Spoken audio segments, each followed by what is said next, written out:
This is the entrance to the Hall of Fame, which is the Hall of Fame. Every other Hall of Fame is an imitation of this. This was built to design the Hall of Fame of great Americans to honor the best of the best in American history.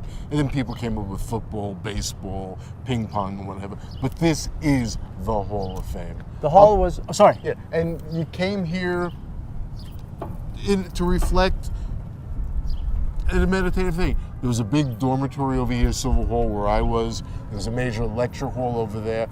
I think it was called the Toad. Bagrish. And then you came here. I used to go sledding down the hill over there. Took the cafeteria trees from Silver, and we'd go sledding down this big hill. And this is the Hall of Fame. It's magic.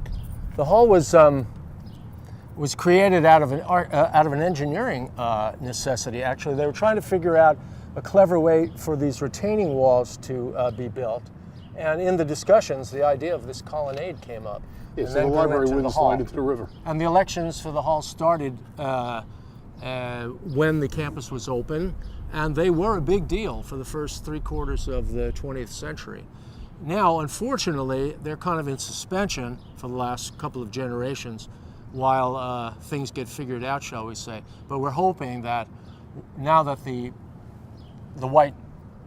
Stanford White Complex is a National Historic Landmark, and other considerations are happening here on campus, that eventually elections to the Hall of Fame, in one form or another, will be revived, so that the idea of the hall itself will be continued. Isn't there somebody who was elected but they haven't put the bust up yet? Yeah, actually, the last people who were elected back in the early 70s, Clara Barton, the founder of the American Red Cross, Louis Brandeis, the first Jewish justice of the Supreme Court, and I think there may be one more. Sorry, are still waiting. The busts are still waiting to be put in. So that's kind of first business, first on the agenda for the continuation of the hall. But we're hoping that the hall will be revived in a significant way once the master plan moves forward. Let's go in.